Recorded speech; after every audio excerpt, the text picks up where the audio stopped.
अस्सलाम वालेकुम, मैं हूं नाज़िया अकरम और आप देख रहे हैं प्रोग्राम मेरी धरती मेरी दुनिया। एक दफ़ा एक शख्स को कुछ अनाज की ज़रूरत थी, लेकिन वो भी उधार। ये शख्स अपने दोस्त के पास गया जिसके पास अनाज वाफर मिकदार में मौजूद था। दोस्त ने कहा, जल्दी मेरी फसलें पक जाएंगी, फिर उन्हें काट कर मैं तुम्हें अनाज दे दूंगा। उस शख्स को बहुत गुस्सा आया कि ज़रूरत अब है और ये बाद में अनाज देने की बात कर रहा है। उसने जवाब में दोस्त से कहा कि मैं कल एक सूखे हुए तालाब के पास से गुजरा, वहाँ एक मछली तड़प रही थी। मैंने उससे पूछा कि तुम यहाँ क्या कर रही हो? मछली ने जवाब दिया, मैं समंदर की रहने वाली हूँ, भूले से उधर आ निकली हूँ और तालाब का पानी खुश्क होने से यह हालत हो गई है। तुम मेरे लिए एक बाल्टी पानी ला सकते हो? जरूर जरूर, मैंने जवाब दिया। मैं अगले ही हफ्ते दरिया की सैर को जाने वाला हूँ। वहाँ जाकर मैं महकमा अनहार से कहूँगा कि कुछ पानी तुम्हारे लिए छोड़ दें, तुम फिक्र मत करना। इस पर मछली तिलमिलाकर बोली, भाई मुझे पानी की अब जरूरत है और तुम बातों पर मुझे टरखा रहे हो। बाद में मुझे ढूंढने निकलोगे ना तो किसी मछली बाजार में पाओगे। ये बात सुनकर दोस्त पहले तो बगले बजाने लगा और फिर उस शख्स को अनाज लाकर दे दिया। वैसे सच कहते हैं कि दोस्त वही जो जरूरत के वक्त काम आए। है, चले अब हम देखते हैं आज के प्रोग्राम की चंद झलकियां। आज मेरी धरती मेरी दुनिया में रोल्स रॉयस 1922 मॉडल कहाँ है?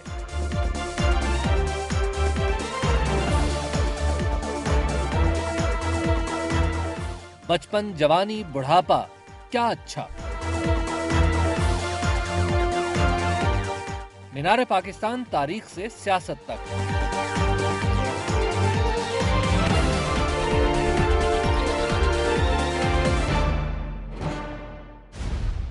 गोरे बिना बड़ी अजीबो गरीब कौम है। नहीं खैर, गरीब तो नहीं, लेकिन अजीब जरूर हैं। भाई अजीब इस तरह कि लोग पैसे खर्च करते हैं नई चीजें खरीदने के लिए और गोरे खरीदते हैं पुरानी चीजें, वो भी महंगी। भाई गोरे ही नहीं, अब तो हमारे यहाँ भी लोग पुरानी अशिया बड़े महंगे दामों खरीद लेते हैं। उन पुरानी अशिया को नाम दिया जाता है एंटीक का। और पता है क्या, बाबा कौम कायदे आजम जो गाड़ी इस्तेमाल करते थे वो अब है तो बहुत पुरानी, लेकिन ये गाड़ी जितनी पुरानी होती जा रही है उतनी ही उसकी कीमत में इजाफा होता जा रहा है।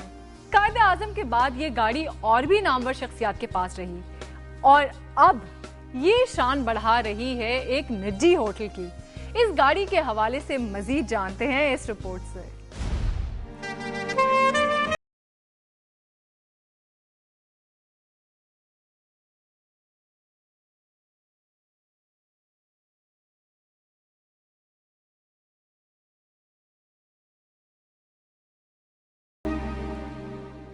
रोल्स रॉयस गाड़ी तो ये खूब है, पहले भी नवाबीन और उमरा की मलकियत थी, अब भी है। ये रोल्स रॉयस सिल्वर घोस्ट 1922 में नवाब ऑफ बहावलपुर ने दरामद की। उस वक्त इसकी बॉडी का रंग सफेद और स्याह था और नंबर BWP 31। कायदे आजम मोहम्मद अली जिन्नाह पाकिस्तान के पहले गवर्नर जनरल का हलफ उठाने इसी रोल्स रॉयस पर पहुंचे। 1922 का मॉडल है, रोल्स रॉयस गाड़ी है और लग ऐसा रहा है कि जैसे बिल्कुल ये नई गाड़ी है।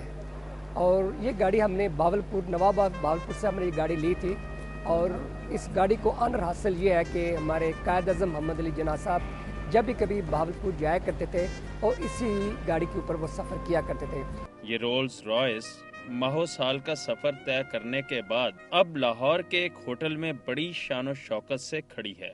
मुमताज शख्सियत सदरुद्दीन हाशवानी ने इस रोल्स रॉयस को बाबा कौम से अकीदत की बिना पर इस्लामाबाद में दोबारा तैयार कराया। इसका इंजन और पुर्जे बैरून मुल्क से मंगवाए और इसे अवाम की दिलचस्पी के लिए होटल की लॉबी में खड़ा कर दिया। जितने भी फॉरेनर्स आते हैं इतना एंजॉय करते हैं और इसके सामने तस्वीरें खिंचवाते हैं, इसको अंदर से खोल के देखते हैं, वो बड़े परेशान होते हैं कि 1922 मॉडल है और ये कैसे इन्होंने गाड़ी को संभाल के ये रखा हुआ है। और यकीन जानिए हमारे पास काफ़ी वेडिंग्स होती हैं, तो लोगों की बड़ी ख्वाहिश होती है कि हमारा जो ब्राइड और ग्रूम है ना, इसके ऊपर एक प्रॉपर्टी का चक्कर लगाए। ये रोल्स रॉयस अब सड़कों पर दौड़ सकती है। इसकी मेंटेनेंस के लिए भी अमला मौजूद है। इस रोल्स रॉयस का मोनोग्राम एक नज़र देखने से ही इस पुरतय्युश और नुमायां खुसूसियात की हामिल गाड़ी की शान व शौकत वाज़े हो जाती है। इंजन वगैरह इसका अपना है, ओरिजिनल है। इसका इंजन अभी तक खुला नहीं और इसका काम बस हुआ है हमारे पास पेंट का और पोजिशन, और इसके पार्ट्स वगैरह जो भी है इसके ओरिजिनल है। टायर इसके हमने यूएसए से इंपोर्ट किया है, बाकी जो है इसके पार्ट्स वगैरह वो ओरिजिनल जेन्युइन है। Front radiator, tyres, movable lights, doors, back fuel tank, हर चीज ऐसी कि देखने वाला देखता ही रह जाता है। जी इसके 4 गियर है, हैंड ब्रेक है और हेडलाइट को मूव करने का इसका सिस्टम रहता है। रोल्स रॉयस में ये खुसूसियत भी है कि इसकी छत ओपन हो सकती है, फ्रंट स्क्रीन भी ऊपर की जा सकती है और शीशे भी। लकड़ी का खूबसूरत डैशबोर्ड और meters, steering control, hand brake, gears, cooling system सभी कुछ जबरदस्त है। तकरीबन 4 महीने के अरसे में इसको हमने तैयार किया है। ये हमारी एक पूरी टीम थी, पूरी टीम के काम से ये तकरीबन 4 महीने से।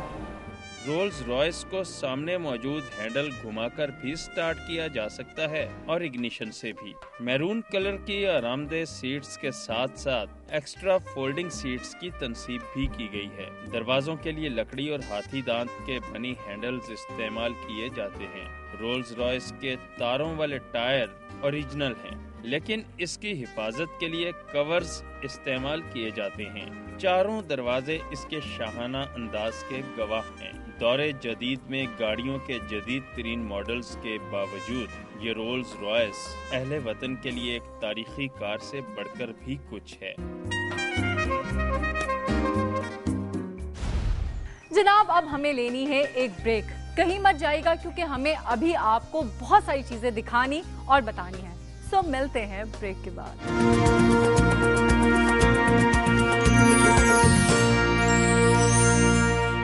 मेरी धरती मेरी दुनिया में वेलकम बैक।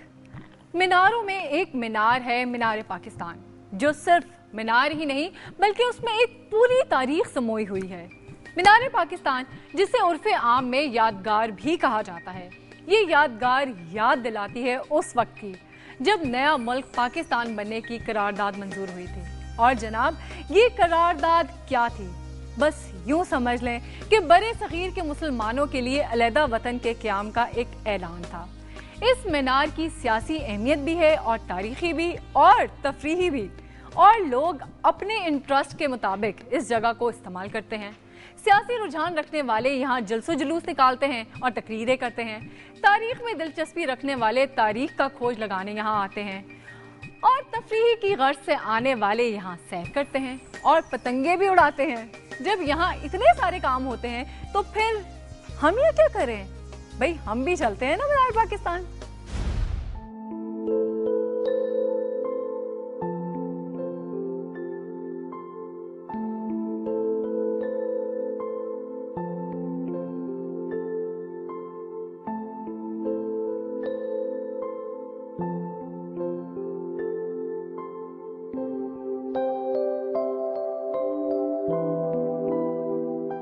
मीनार पाकिस्तान, जो कि इकबाल पार्क के नाम से भी जाना जाता है, लाहौर में ऐन उसी जगह तामीर किया गया है जहां सन 1940 में कायद-ए-आज़म मोहम्मद अली जिन्ना की सदारत में मुनक़्क़िद ऑल इंडिया मुस्लिम लीग के इजलास में तारीखी करारदाद पाकिस्तान मंजूर हुई। इकबाल पार्क 54 एकड़ रकबे पर मुहित है और मीनार पाकिस्तान की बुलंदी 196 फुट है। क़याम पाकिस्तान के 13 साल बाद करारदाद लाहौर की याद में मिंटो पार्क में एक यादगार बनाने का फैसला किया गया। इस किस्म की यादगारें बनाई जाती हैं किसी वाक़े की अहमियत के पेश नज़र।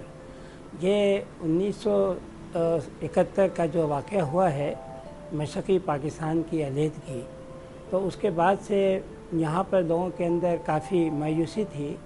तो ऐसे मौके के ऊपर फिर 2 बातों का फ़ैसला हुआ कि लोगों में एक तो कौम परस्ती के जज्बात को पैदा किया जाए और दूसरा कुछ तारीख़ी वाक़यात की यादें जो हैं वो कुछ तामीर की जाएँ। तो ये उसके पस मंज़र में मीनार पाकिस्तान की तामीर जो है वो की गई। मगरबी पाकिस्तान के गवर्नर अख्तर हुसैन ने आज़ादी की इस यादगार मीनार पाकिस्तान का संगे बुनियाद 23 मार्च सन 1960 को एक सादी सी तकरीब में ठीक उसी जगह रखा जहां सन 1940 में मुसलमानों के लिए अलहदा वतन का मुतालबा किया गया था। मीनार पाकिस्तान की तामीर का काम पहले 2 सालों में फंड्स की कमी की वजह से काफी सुस्त रफ्तारी का शिकार रहा। मीनार के डिजाइन का काम एक तुर्क आर्किटेक्ट मुराद खान को सौंपा गया, जिसने तहरीक आज़ादी की इस 62 मीटर बुलंद यादगार को जमीन से 2 मीटर ऊंचे चबूतरे पर डिजाइन किया। मीनार के पास जाने के 3 दाखिली रास्ते हैं जो कि बहरी, हवाई और बरी की निशानदही करते हैं। मीनार के चारों अतराफ फूल की खुली पत्तियों जैसे 9 मीटर ऊंचे 10 स्ट्रक्चर्स, मीनार के गिर्द सुर्ख और सब्ज पत्थर से बनाए गए 2 चांदनुमा तालाब, जिसमें सुर्ख पत्थर मशरकी पाकिस्तान जबकि सब्ज पत्थर मगरबी पाकिस्तान की निशानदही करता है। 5 कोनी सितारे से मुशाबह चबूतरा और चारों अतराफ पहले सब्ज बागीचे मीनार की खूबसूरती को 4 चांद लगाते हैं। मीनार का कतर तकरीबन 97 मीटर है, जिसके दरमियान मीनार पर चढ़ने के लिए सीढ़ियां और लिफ्ट नस्ब की गई हैं। मीनार पाकिस्तान को आवाम तफरीही मकाम के तौर पर भी इस्तेमाल करते हैं, जहां वो अपनी फैमिलीज के साथ सैरो तफरी के लिए आते हैं और इस पार्क की हरियाली से लुत्फ अंदोज होते हैं। एक तो ये है कि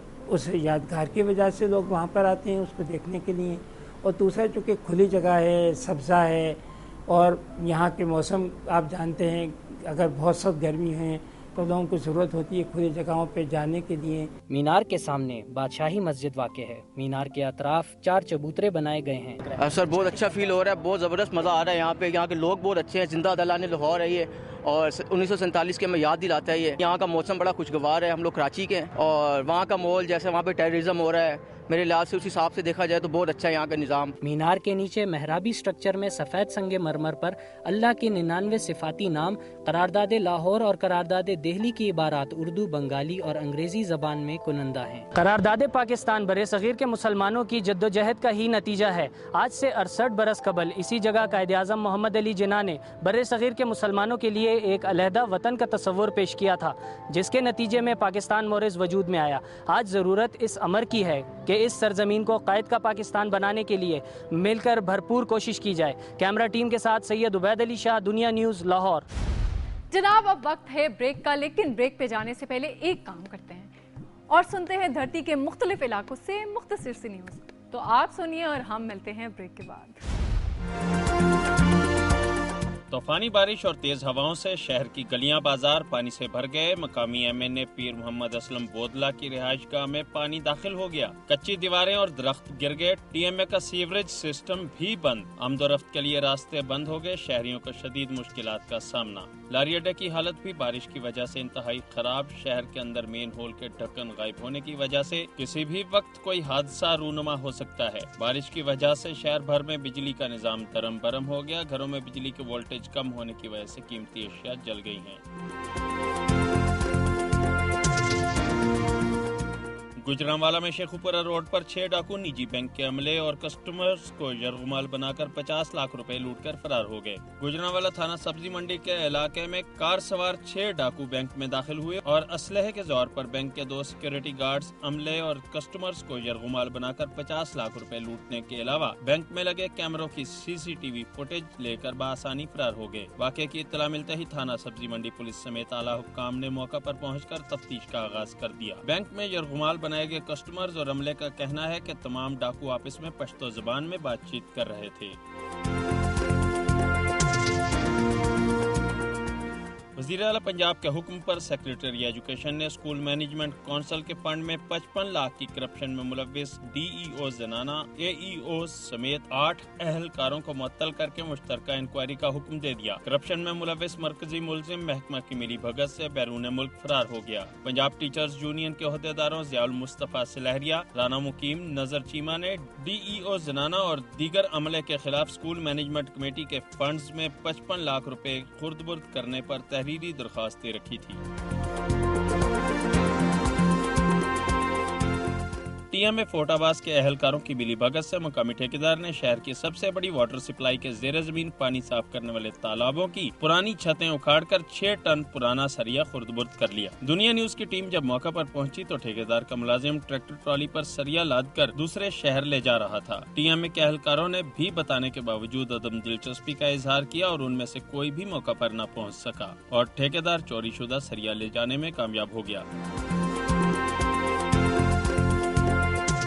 सरगोधा और गिरदोनवा में गुज़श्ता सुबह तेज हवाओं के साथ मूसलाधार बारिश 1.5 घंटे तक जारी रही और दिन भर बादलों और सूरज में आंख मचोली का सिलसिला जारी रहा। बारिश के बायस जहां मौसम खुशगवार हो गया, वहां गर्मी की शिद्दत में भी काफी कमी वाक़ई हुई, लेकिन मकामी इंतजामिया की तरफ से खातिर ख्वाह इंतजाम न होने की वजह से कई घंटे गुजरने के बावजूद निकासी आब का अमल शुरू न हो सका।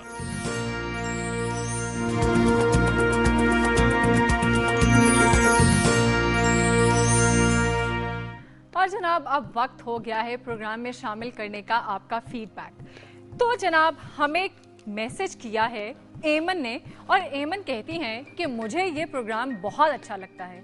इसमें फन और सकाफत के हवाले से जो रिपोर्ट्स दिखाई जाती हैं वो सुपर्ब हैं।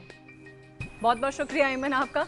ईमेल की है राना अहमद ने सियालकोट से और राना कहते हैं कि प्रोग्राम मेरी धरती मेरी दुनिया अच्छा है, लेकिन अगर इसमें माशरे में मौजूद मिसाइल की निशानदेही भी की जाए तो मजीद बेहतर हो सकता है। जनाब ये मैसेज है खालदा का उकाड़ा से और खालदा कहती हैं कि प्रोग्राम में यूं तो बहुत अच्छी रिपोर्ट्स दिखाई जाती हैं, लेकिन अगर सनती इदारों में जो चीज़ें बनती हैं उनके बारे में भी कुछ दिखा दिया जाए तो ये खासा दिलचस्प होगा।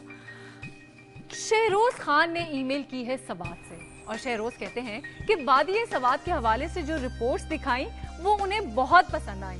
सवात के हवाले से प्रोग्राम में ज़्यादा से ज़्यादा चीज़ें दिखाया करें। जनाब ये था आपका फीडबैक और आपकी सजेशंस। हम वक्तन फवक्तन आपकी सजेशंस पर अमल करते रहते हैं। हमें यूं ही अपना फीडबैक भेजते रहिएगा। बहुत बहुत शुक्रिया। ख्वाजा परवेज मारूफ नगमा निगार हैं। ख्वाजा परवेज फिल्मी शायरी के हवाले से शोहरत रखते हैं।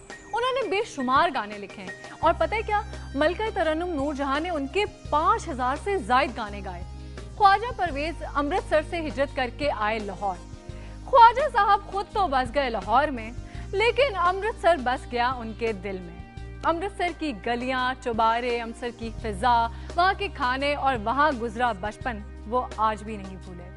ख्वाजा परवेज अपने शहर के बारे में हमें क्या बता रहे हैं, ये देखते हैं।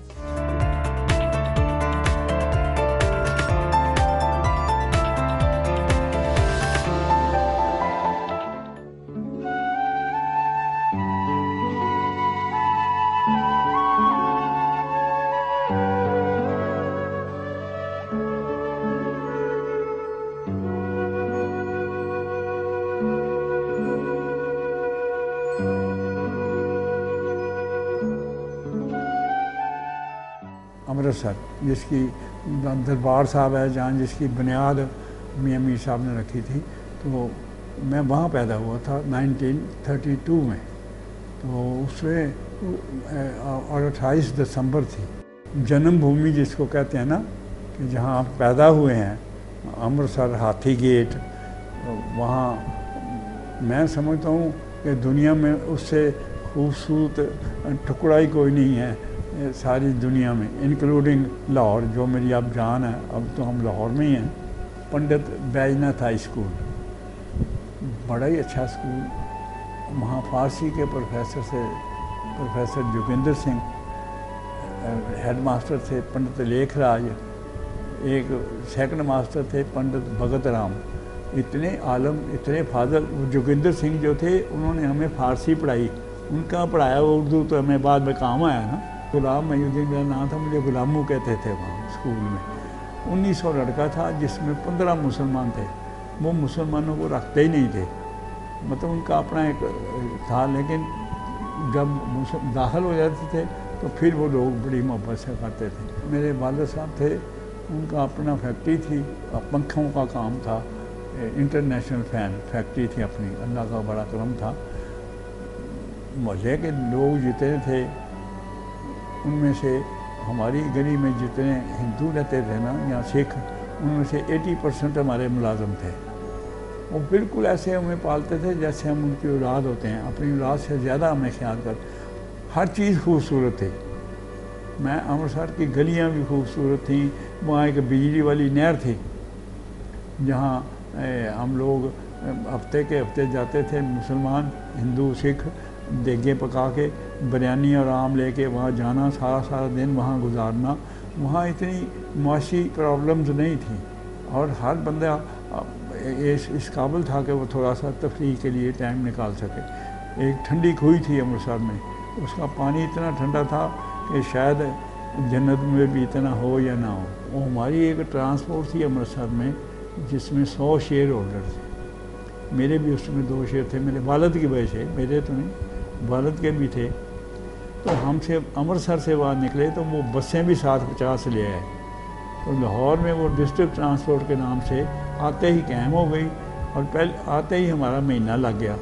तो कमरा transport Lahore to Sialkot, Lahore to Lyallpur चलने लगी।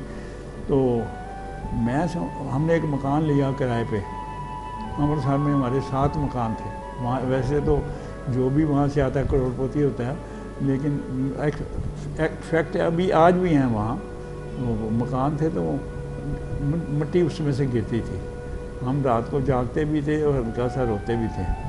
1 महीने के बाद हमारे चचा थे अब्दुल्ला खान, वो मुस्लिम लीग का अपना नुमाए वक्त वाले नहीं, अमीर निज़ामी, वो उन्हें मुस्लिम लीग का एटम बम कहा करते थे। अब्दुल्ला खान काउंसलर थे, वो ग्वाल मंडी में उन्होंने जगह ली, हम भी ग्वाल मंडी में आ गए। लाहौर वालों को तो पता ही नहीं रीसा क्या होता है। लाहौर तो दास कुलचे खाते थे और ये इसे कभी कोई बंदा मर जाता था तो नान पकौड़े खिलाया करते थे, नान खरगीना उसको कहते हैं, ठीक है। लेकिन अब तो वहाँ भी मैंने देखा है लोग कुलों पे जाते हैं या किसी मैयत पे 4-4 टांगें मुर्गों की खाते हैं। अब तो लोगों की खुराक मौत के वक्त भी ठीक हो गई। मैं चूँकि फैमिली में 3-4 बहनों के बाद पहला बच्चा पैदा हुआ था, तो जब मुझे वो संभाला ना, मैं 5वीं-6वीं से मुझे 100 रुपये महीना मिलता था और मैंने दुनिया भर की अय्याशी की है और वो 100 रुपया ख़त्म नहीं होता था। खाने की चीज़ों में मुझे दिलचस्पी होती थी। यहाँ छोटे ज़माने में हम कहते थे भी सूट हो तो उसके साथ एक चेस्टर होता था। अब तो चेस्टर यहाँ वो ऐसी सर्दी नहीं पड़ती, वो चेस्टर पहना करते थे। तो सूट पहनना ही शर्ट बैग पहले चेस्टर हमें सिला के दे, जो जिद्दें करनी वो भी पूरी होनी। तो हर लिहाज से मैं नहीं समझता कि मैंने ज़िंदगी में कोई मेरी ख्वाहिश ऐसी हो जो बाकी रह गई हो। सारी ख्वाहिशें मैं प्री पार्टीशन पूरी कर चुका था। पहलवानी की होते थे हमारे अमृतसर में, अखाड़े होते थे मुख्तलिफ। खलीफा मन्ना का अखाड़ा था, चिराग गुज्जर बहुत बड़े पहलवान थे, उनका और खलीफा मन्ना का। मैं वहाँ कसरत भी करता रहा हूँ कोई 3 साल, बड़े अच्छे। बाद में लोग जो पहलवान हुए मैं उनको गिरा लिया करता था। मतलब इतना ही शौक़ हो, कोई ऐसा ख़ास नहीं। क्रिकेट तो आके लाहौर, फिर MA कॉलेज में आए। प्रिंसिपल दिलावर हुसैन थे, वो इंडिया की क्रिकेट टीम के ओपनर थे। मेरी वालदा अल्लाह ने बईस नसीब करे। मैं एक दिन घर गया तो बड़ी गुस्से में थी, तो उन्होंने कहा आपो जी गुस्से च। मैं कोल चला गया, मुझसे वो बात कर लेती थी। मैं कहा क्या होया की गल है? यानी वो उनकी अपना बेटी थी, उनका वो था, शादी हुई थी तो वो चीफ इंजीनियर थे लाहौर में, अज़हर, इस वक्त वो लंदन में। तो वो बेटी थी उनकी, तो लाली बाजी, तो उनके नहीं वो आई थी अपने खामद के साथ और वो उसको गाड़ी में बिठा के लाया और बगैर पर्दे के लाया। मले वाले क्या सोचेंगे, को कंजर खाना है ये। मैं कहा क्या होया कि भाई? वो कहती बस वो उसने बुरका नहीं पहना हुआ था। मैं कहा यार माहौल बदल रहा है, लोग नहीं माहौल नहीं, उसको कोई ऐसे आना तो ना है। यानी सिर्फ बुरका ना पहन के आने से वो अपने दामाद के ख़िलाफ़ हो गई। मैं 1999 में लंदन में गया एक म्यूज़िकल टूर पे, तो साथ मेरे रीमा थी, अंजुमन थी, शान था, ये सारे दोस्त। और अमानुल्लाह ख़ान, ये सब हम वहाँ 2.25 महीने रहे। तो यकीन करें कि छठे दिन वो मेरे कमरे में दाखिल हुए तो मैं सराहने में मुंह दे के रो रहा था। उन्होंने कहा पता नहीं कोई लड़ाई हो गई। उन्होंने कहा क्या हुआ? मैं कहा यार लाहौर याद आ रहा है। उन्हें ये तो शुमार से बाहर ही काम है, 8,000 से ज़्यादा ही होंगे गाने जो मैं, नूर जान ने मेरे 5,000 से ज़्यादा गाने गाए हैं। नुसरत के जितने मकबूल गीत हैं मेरे लिखे हुए हैं। मेहदी हसन के दिले बीरा है तेरी याद है तनाई है, अपना महफिल तो जल्दी थी तुम भी हुए पराए, प्यार बड़े दो शर्मिले नैन, जब कोई प्यार से बुलाएगा तुमको एक शख्स याद आएगा। पैरोडी लिखनी एमए कॉलेज लाहौर से शुरू की। तो वो सैफुद्दीन सैफ साहब का शेर था, हमको तो गर्दिश हालात पर रोना आया, रोने वाले तुझे किस बात पे रोना आया। तो मैंने उस पर लिखा था, वो ये पूछेगा कि किस बात पे रोना आया, मैं कहूँगा तेरी औकात पे रोना आया। और मेरे एक दोस्त ने लंदन से करेले भेजे, मुझको उस दोस्त की औकात पे रोना आया। एक इमोशनल अपसेट हुआ। तो उसके बाद मैं अपना पहला जो मैंने मिसरा लिखा था वो था दिले बीरा है तेरी याद है तन्हाई है। तो दूसरा मिसरा नहीं मिल रहा था। तो हम फिरते रहे 2-3 दिन। एक दफ़ा हम गए थे कि चलो दरिया पे चले। दरिया पे गए, रोइंग करते थे ना, तो रोइंग में उन्होंने कहा इधर नहीं जाना कामरान की बारादरी की तरफ। मैं क्यों? कहना वहाँ एक तेंदुआ होता है। मैं कहा तेंदुआ क्या होता है? कहना उसकी तारें होती हैं, वो जकड़ लेता है इंसान को, इंसान मर जाता है पानी में। मुझे वो सेकंड लाइन मिल गई, दिले बीरा है तेरी याद है तन्हाई है, ज़िंदगी दर्द की बाहों में सिमट आई है। वो दर्द की बाहें नहीं थी, वो तेंदुए की तारें थी जो मेरे ज़हन में आ गई। बस उससे मिसरा बन गया। तो ये गाना मेरी साहब ने गाया, बड़ा चला, बड़ा अच्छा हो। अब भी मेरी जो कोशिश है वो जारी है, कहीं ना कहीं तो कोई प्यार मिलेगा ना। अभी मेरे दोस्तों में बड़े बड़े अच्छे लोग हैं, आर्टिस्ट भी हैं उनमें सारे, लेकिन ये सारे मेरे दोस्त ही हैं। लेकिन वो ये रीमा खां और हम 2.25 महीने रहे इंग्लैंड। तो वहाँ से हमारी ये कॉन्टीन्यूटी है कि मैं उसको देख के विलन की तरह क्या क्या लगाता हूँ, वो नहीं करके ये हमारी इंट्रोडक्शन होती है हमेशा। चाहे 10,000 बंदा खड़ा होना, हम इस तरह मिलते। मतलब फिल्म लाइन में मैं एक बरादरी की तरह रहे। मैडम नूर यहाँ दुनिया में हर बंदे से खफा हुई, मुझसे कभी नहीं हुई, क्योंकि मैंने दोस्तों की गैर हाज़िरी में उनकी ज़्यादा तारीफ़ की। मुआशी हालात ने इंसानों को ज़्यादा कारोबारी बना दिया है। उन दिनों लोगों के पास मोहब्बत के लिए वक्त होता था, मोहब्बत के लिए, दोस्तों के लिए, एक दूसरे के गम में शरीक होने के लिए। वो मुआशी मजबूरियों ने लोगों को बहुत पाबंद कर दिया है। तो मेरा ख्याल है ये मुआशी मजबूरियाँ इंशाल्लाह और ज़्यादा बढ़ेगी, कम नहीं होंगी। वो नहीं है वो जो है ना लाहौर के मेलों ठेलों का शहर, हजूरी बाग में इकट्ठे हो रहे हैं, उस्ताद दामन पढ़ रहे हैं, लोग सुन रहे हैं, वो दौर ख़त्म हो गया। अब एक कारोबारी सा शहर है जो जहाँ लोग मतलब से मिलते हैं, जिसके साथ दोपहर को मतलब हो सुबह उससे मिल लेते हैं। वो खुलूस मोहब्बत वो बड़ी मुश्किल से 8-10 बंदे मैंने तलाश किए हैं, वो हम रात को फिर इकट्ठे होते हैं।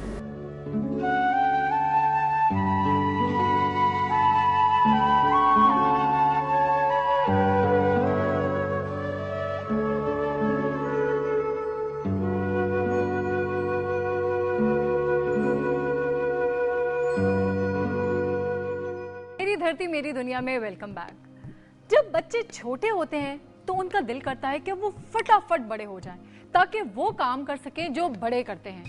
आपने अक्सर बच्चों को देखा होगा कि वो अपने जूते नहीं पहनते बल्कि अपने बड़ों के जूते पहन के फिर रहे होते हैं, और बच्चियां वो अपनी माओ के दुपट्टे ओढ़ रही होती हैं। तो जनाब, छोटे होते हुए उन्हें एहसास होता है कि उन्होंने बड़ा होना है, और जब लोग बड़े हो जाते हैं फिर बचपन को याद करने लगते हैं, और जब कुछ ज्यादा ही बड़े हो जाते हैं, यानी जब बुढ़ापा तारी हो जाता है, तो जवानी को याद करने लगते हैं। भाई आखिर लोग अपनी उम्र को एंजॉय क्यों नहीं करते? खैर, लोगों की मर्जी। आपको उम्र का कौन सा हिस्सा ज्यादा अच्छा लगता है, बचपन, जवानी या बुढ़ापा? सुनते हैं जो आप कहते हैं।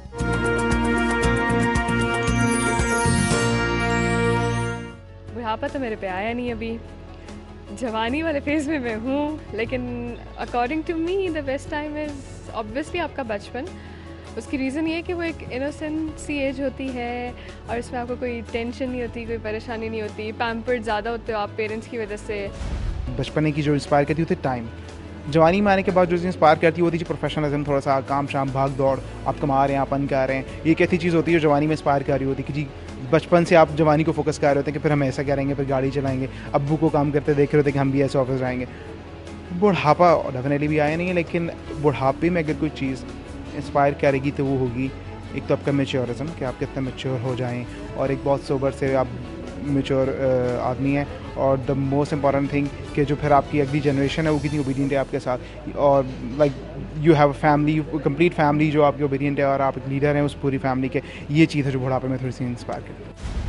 ऑब्वियसली बचपन ज़्यादा इंस्पायर करता है, क्योंकि उस वक्त लाइक आप सबके साथ सिंसियर होते हो, किसी से कोई गर्ज नहीं होती, कोई आप किसी से मिलते हो तो एक अच्छे उससे मिलते हो ताल्लुक से, और इस एज में आके सब कुछ मटेरियलिस्टिक हो जाता है। आप किसी से हाथ भी मिलाते हो ना, वो किसी मकसद के लिए मिलाते हो, कोई एक फाइनेंशियल या कुछ भी कोई बेनिफिट होता है उसके पीछे। बेसिकली ये पूरा एक लाइफ साइकिल जो होता है, एक एक पार्ट की बहुत इंपॉर्टेंस है। आप सिलेक्ट नहीं कर सकते कि एक कोई चीज़ है वो बहुत ज़्यादा इम्पॉर्टेंट है कि नहीं है, लेकिन वैसे देखा जाए तो मेरे हिसाब से जो चाइल्डहुड होता है आपका, वो सबसे बेहतर होता है, क्योंकि इस ज़िंदगी जो है ये टेंशन से भरी है। और जब आप एक बच्चे होते हो, जब आप एक चाइल्ड होते हो, तो आप कभी नहीं सोचते कि क्या मेरे बारे में कोई सोच रहा है। मैं यानी अभी तक बुढ़ापा तो एक्सपीरियंस ही किया, अभी तक चाइल्डहुड और टीनेजर में आया हूँ, तो मुझे लगता है कि अभी सबसे बेहतरीन मेरा चाइल्डहुड का रहा था, क्योंकि तब आपको यानी आप बिल्कुल नादान से होते हो, आपको बिल्कुल हल्का इधर उधर का पता नहीं होता, मासूमियत होती है। जो टाइम भी हो अच्छा है। बुढ़ापा ऑब्वियसली बात है, आप आहिस्ता आहिस्ता डिपेंडेंट होना शुरू होता है दूसरों के ऊपर, so it's a phase of life that has to come, आप उसको अवॉइड नहीं कर सकते। लेकिन डेफिनेटली आप में वो एनर्जी नहीं रहती, आपके वो स्किल सेट नहीं होता, आप में काफ़ी ज़्यादा लिमिटेशंस हुई थी आपके ऊपर, सो डेफिनेटली उसमें डिपेंडेंट आप होना शुरू होते हैं लोगों के ऊपर। सो अगर तो आप पे जो सपोर्टर्स हैं वो बहुत अच्छे हैं, देन तो it's a blessing for you.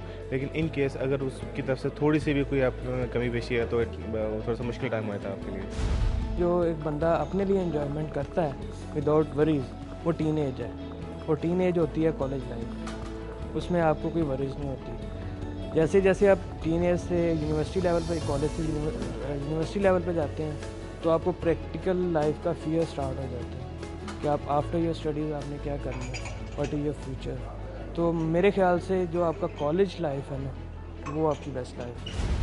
बचपन अपना ज़्यादा इंजॉय किया, उसमें माँ बाप का प्यार बहुत मिला और वही प्यार याद है अभी तक। डेफिनेटली जवानी में आके अपनी मसरूफियात होती हैं, अपनी आपकी लाइबिलिटीज़ होती हैं विच यू हैव टू पे, लेकिन बचपन डेफिनेटली एक यादगार होता है और सबको वो बहुत अच्छा गुजरता है। आपको लाइबिलिटीज़ नहीं होती, आपको बहुत सारी चीज़ों का एहसास नहीं होता, इस वजह से आप फिक्रमंद नहीं होते कि ये आपके फ़राइज़ हैं और आपको अदा करने हैं, और जो ही आप बड़े होते हैं बहुत सारी जिम्मेदारियाँ आ जाती हैं, तो शायद वो एक केयरलेसनेस और लापरवाही का जो एक ज़माना है वो अच्छा होता है और उसमें इंसान फील करता है कि वो एक इंडिपेंडेंट है। जैसी शरारतें बचपन में करता था वैसी अब होती नहीं। अब को तो हर कोई ये कहता है बड़ा हो गया, समझदार हो जा, बंदा बन जा, मगर जो बचपन में होता था वो तो नहीं है ना। जहाँ जाना हर एक ने ओए पचो हसन आ गया, ओए तंग करूँगा है, वो मज़ा नहीं है। अब जिम्मेदारी है, करना है, फ़र्ज़ पहले है, बाद में कोई और।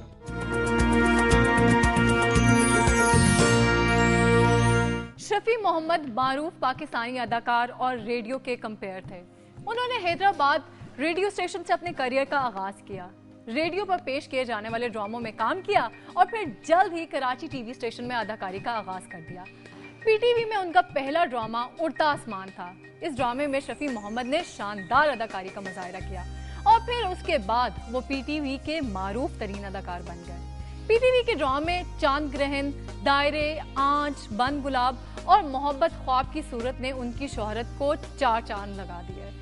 शफी मोहम्मद ने रेडियो, थिएटर, फिल्म और टेलीविजन यानी हर प्लेटफॉर्म पर आला कारकर्दगी का मुजाहिरा किया। वो अपने 30 साल करियर में उन्होंने 150 से ज्यादा ड्रामा सीरीज, 100 से ज्यादा टीवी ड्रामों में अदाकारी की। 17 नवंबर 2007 को ये अजीम फनकार गुर्दे फेल हो जाने की वजह से खालिक हकीकी से जा मिला।